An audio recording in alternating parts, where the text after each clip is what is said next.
What's good, superstars? Back with another Quidd video. You got Superstar Joe. You got Superstar Michael Bramlich in the building. How's it going, Michael? I'm trying not to get punched. Let's go. I'll punch back. It's going great. Thanks for having me. No, I appreciate you you coming through. Obviously, you guys, I'm in the car, not in the regular setup. Don't even have my hat on. My hair is a disaster, but you have to take advantage whenever you can beat up a CEO of one of these companies that we're tracking. So definitely excited to have you on to talk about this new drop that you're doing with Newcastle United. You guys are partnering with a team in the Premier League over in England there. So how did that come about? What happened with this drop? Oh God, it's a great question. One is we're big sports fans. We've always been big sports fans. The origin story behind Quidd actually goes back to time I spent at Topps, the old American baseball card company, where we did deals with Major League Baseball, NFL, Premier League, UEFA. So the first thing is we've always been interested in sports. That's number one. Number two is the sports collectible space is massive. Like we love pop culture, right? We love that space, but sports trading cards is like 10x the size of that, right? Mm-hmm. And it was 10x the size of like pop culture collectibles, even before the most recent boom with sports trading cards. So the second thing is the sports collectible space is absolutely massive, right? And so so it's a combination of us being fans of sports, being supporters of clubs, of leagues, you name it, and then the collectible space as a whole is huge, right? And a lot of this stuff, frankly, kicked off with something called NBA Top Shot, right? So we've always had a keen interest in sports, and we're just super excited to share the first of what we think is going to be a long and growing pipeline of sports partnerships. So Newcastle was very excited about it. I mean, how did that relationship come to be? Did you guys reach out to them and they were all about it? Did you have to do any convincing? Like, how we know that the general public is not totally into digital collecting yet.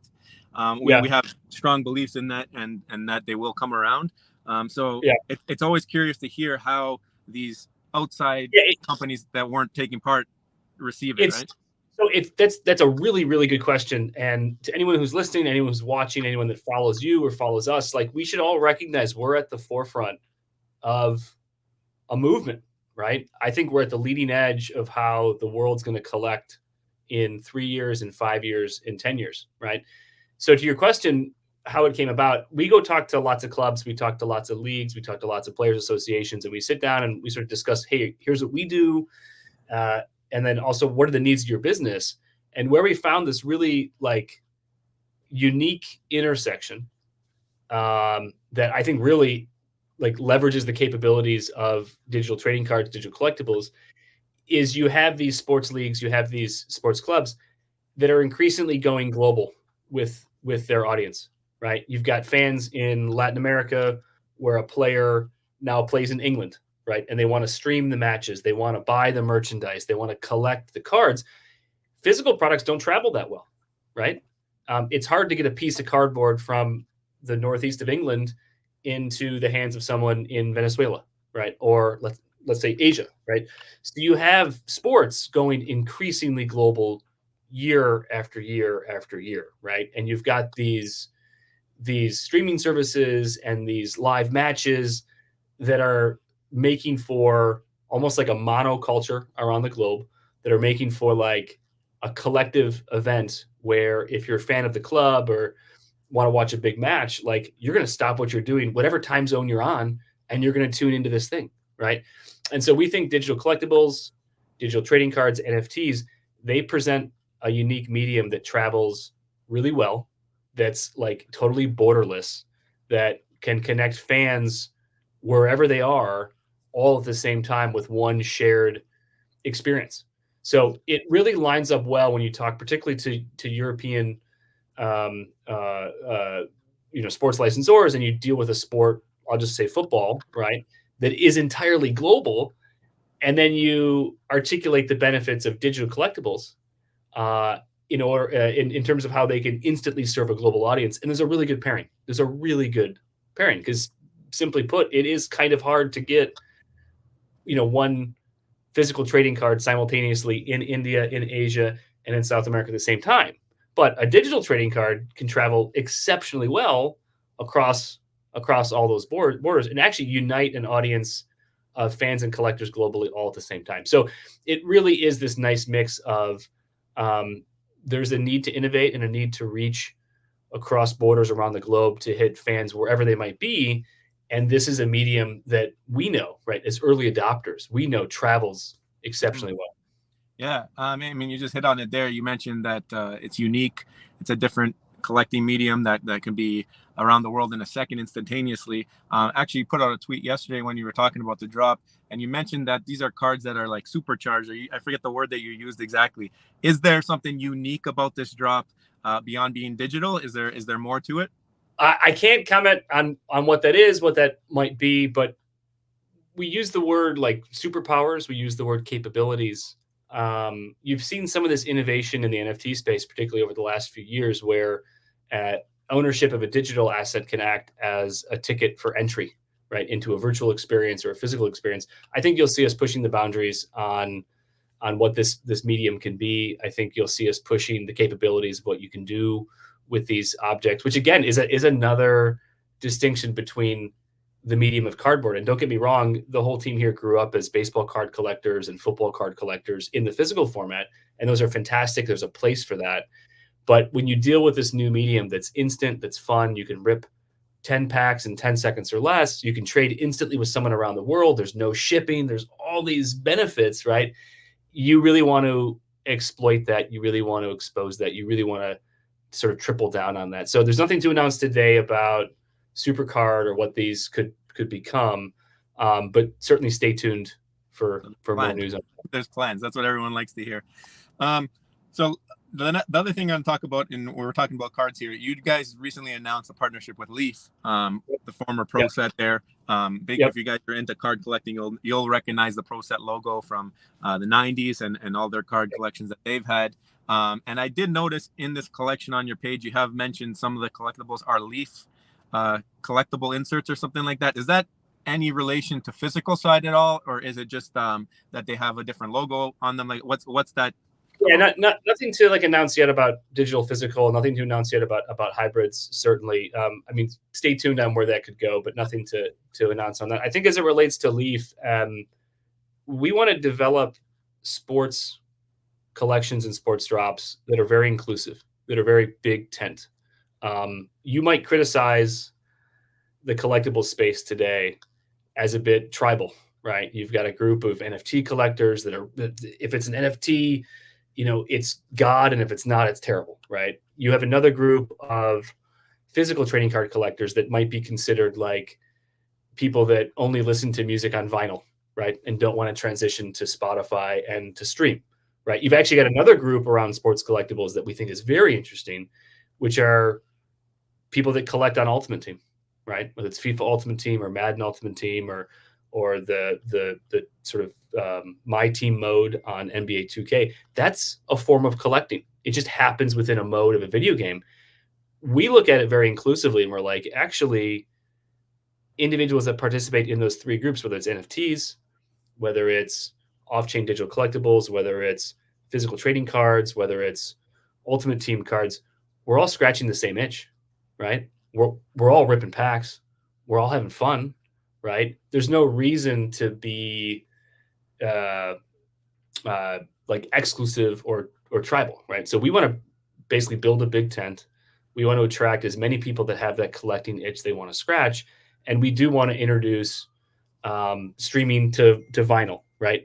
We want to talk to Ultimate Team collectors and say, hey, maybe there's an alternative where you can sell them and cash out, right? Maybe Web 2 free to play isn't so good, and there's another way that you can collect meaningfully, and it is as real, if not more real, than things like physical trading cards. So our whole approach is really a big tent approach, and we love Leaf. I'm personally a Pro Set collector from like the junk wax era, like the late 80s, early 90s. So they're brands that resonate with me.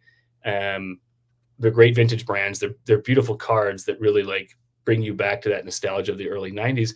And so the partnership with them is really designed to bring exposure to this new medium to their existing physical collectors. And I think it's a beautiful, beautiful collection. There's some amazing cards in there. The pack opening experience is electric.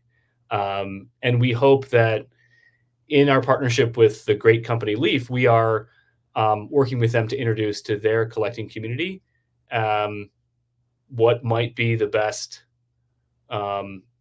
digital trading card drop yet in the world of sports. Now that's a bold claim, but we've designed it specifically so that if you're a physical sports trading card collector, it'll be really familiar, right? It'll feel really good, right? You might even forget that this is all happening on your screen, right? And you might just get swept up in the fact that you're ripping packs and you absolutely love flipping through these amazing cards. So we love Leaf, and we think that the way we've crafted this collection is really designed to feel familiar, feel nostalgic for their physical trading card collectors. Because again, it's like, I think a lot of this space that we're in, it's a format war, right? And it doesn't need to be. I think digital collectibles, whether they're NFTs or not, are still collectibles, and you can still have a lot of fun with them, and you can still scratch that collector itch that we all want to scratch. Yep. One other thing I noticed that was a little unique when I was looking through this collection here is I noticed that one of them had the word bounty program on it, or like $250 bounty. How does that work? Is it if you hit a certain card, you get credit towards other collections? Is that how it works? Yeah, you can basically, it's a tough point of tension for collectors. It's a 1-on-1, right? Mm-hmm. There are 30 1-on-1s to pull in this collection, one per player from the Newcastle squad. And then it creates this tension, right? Which we know collectors have tension, right? Do you want to part with something you love, or do you want to hold it forever, right? So this gives those collectors who are lucky enough to pull the 1-on-1 the optionality of saying, hey, I can keep this, or I could sell it in the marketplace for real money and cash out, or I could basically redeem it to the system and get store credits in return. And we think that kind of tension is actually really part of the fun and the excitement of engaging in one of these drops. Yeah, giving more options to people, to things that they can do with their collection, I think is always a good thing. Exactly. I mean, obviously, this is the first sports card team from the Premier League that we're seeing on your platform, and it may be niche to who is a Newcastle fan, right? I mean, are there plans for more Premier exposure or other sports or other ways for people to get in? Because obviously, sports trading cards, you mentioned earlier, very big across the globe, but all different types of fans, all different sports, all different teams that people like. I mean, is that the end goal here? Like, are we gonna look towards bringing in more clubs? Do you have any already scheduled to come back in just to be able to expand this? Yeah, I like to think that we're maybe building like eBay of the future, to be honest, right? So we've always wanted to be very horizontal in nature, always wanted to be a platform. I think what's unique about us is we were the first to bring together multiple brands, multiple licenses all together in one environment. It may create for a bit of a chaotic experience where, you see sort of Disney next to Newcastle United, right? But we think it's okay because, big companies are built around big ideas, like something like eBay. So on the whole, I think you'll always see us basically very horizontal, very much a marketplace that can accommodate whatever collectors want to collect, whether it's an off-chain digital collectible, whether it's a mintable that you can buy off-chain and mint to Ethereum with full interoperability with OpenSea and sell it there, or sell it in another on-chain marketplace, or maybe even physical. Who knows, right? Mint it and print it. Like, who knows? Mint it or print it. Like, who knows what this could become? So we want to stay very open, very inclusive to all the different ways that collectors want to collect. As it relates to genre and investing more in sports, nothing to announce today. We actually love Newcastle. They're a venerable Premier League club. They were in the Champions League this year. Huge following in the northeast of England, huge following around the world. A club that's absolutely innovative and on the rise. We couldn't be happier with them as partners. And we couldn't be happier to kick off our sports journey with them. So nothing obviously to announce about what's next, but I think you can tell with our maybe my background and the market sizing and kind of what our marketplace I think does pretty well with these types of packs and these types of drops. I think you could see us doing more in that space for sure.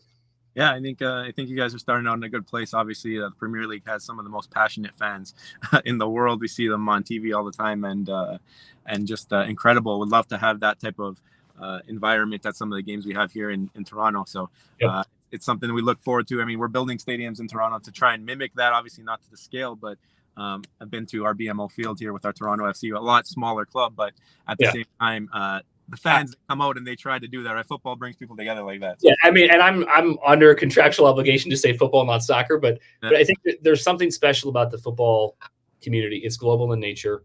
You've just got these superstars that everybody knows, like by like their single last name, right? And you've also got this sense of fandom that obviously, if you support your club, you love your club, but you're going to follow what's happening, whether it's a continental competition like Champions League, you're going to follow the national competitions with like the Euros coming up or the World Cup in 2026.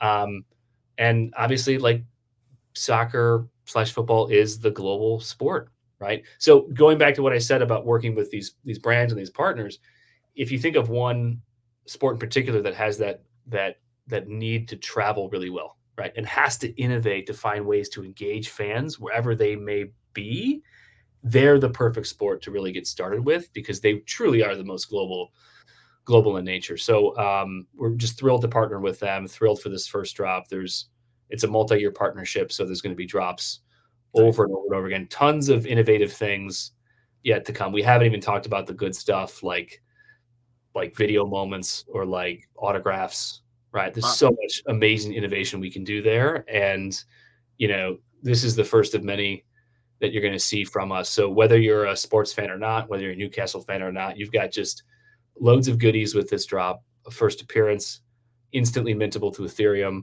some amazing one-of-one cards to pull, some great chases to go for, and these are things that make us unique. There are people in your community that collect on veve or collect with bat cowls and things with candy, and they're great, right?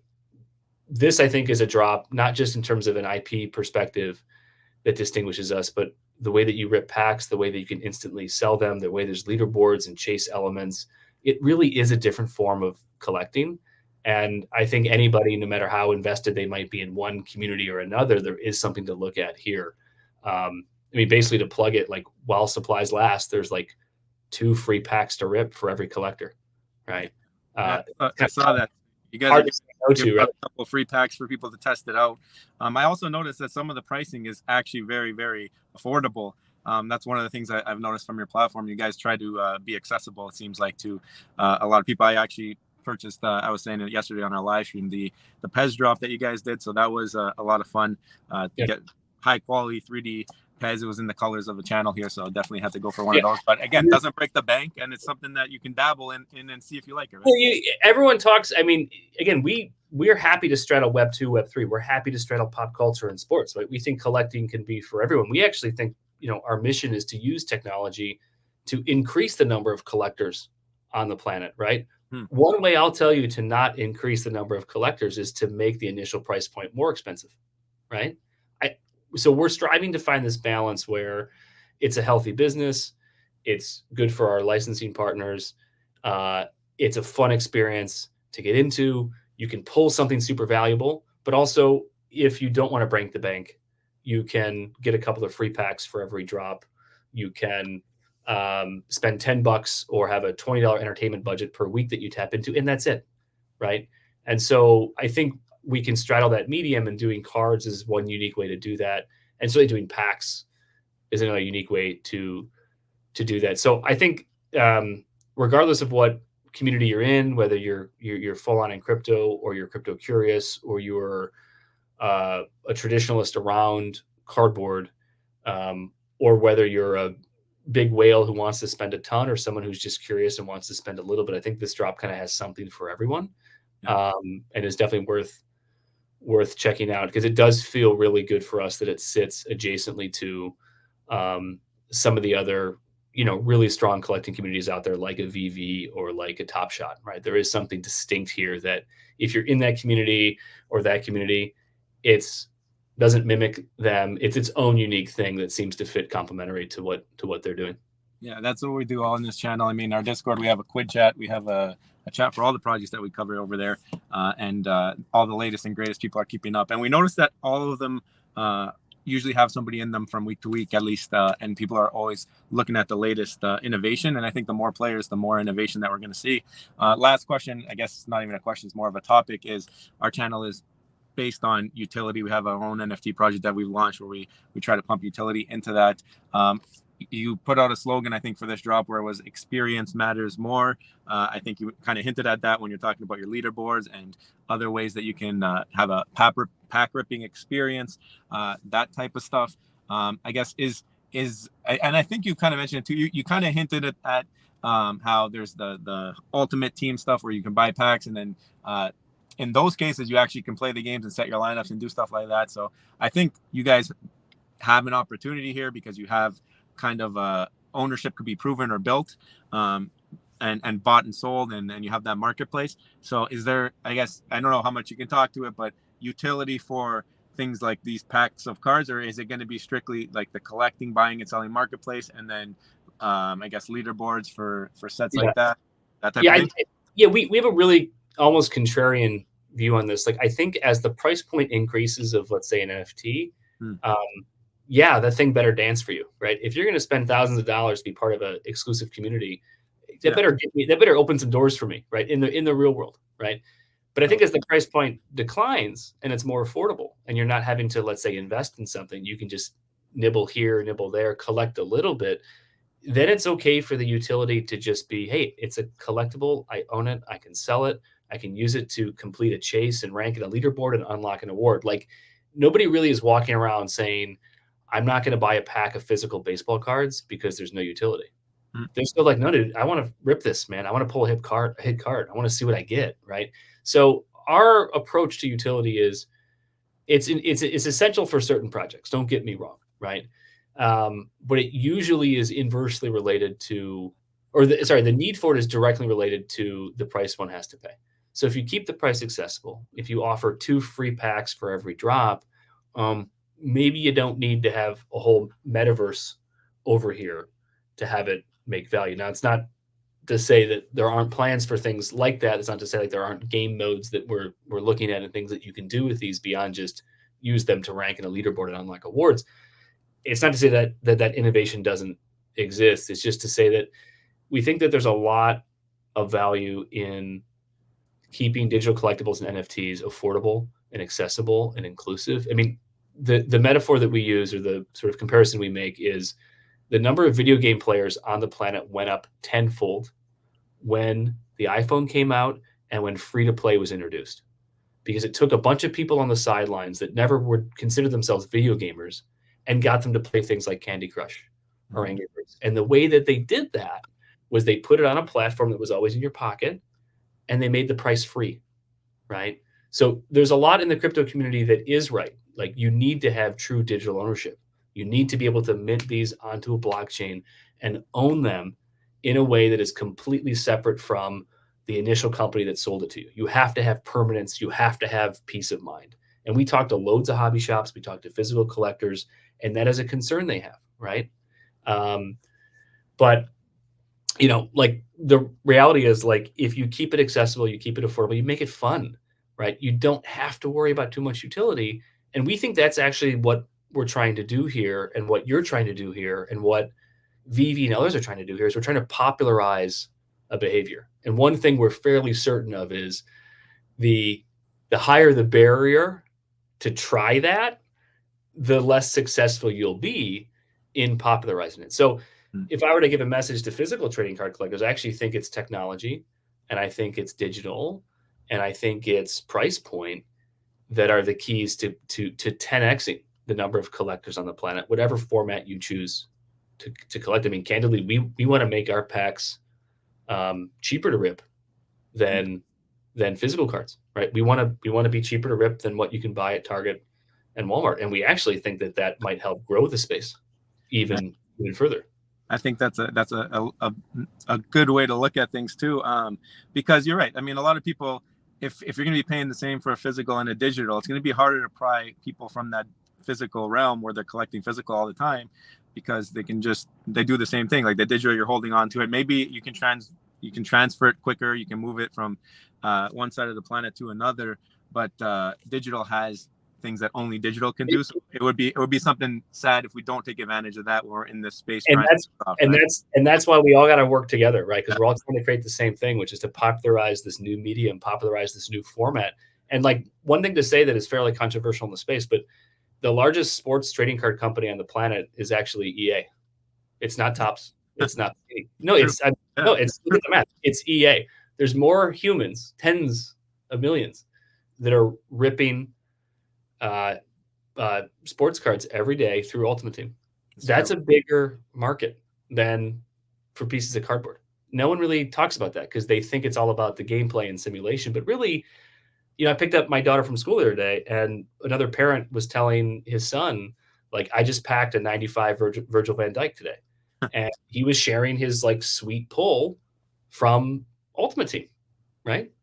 And so we just want to acknowledge that, right? And we actually want to build an environment that collecting doesn't have to be tribal. Collecting doesn't have to, be cardboard versus code, right? We're all here because we all love the fan. We love the sport. We love the IP. We love the players. We love the experience. We love the hustle of it all, right? So we should really break down the barriers of this medium versus that, and I'll just enjoy the fact that we can get the whole world to collect. Very much appreciate your time today, Michael.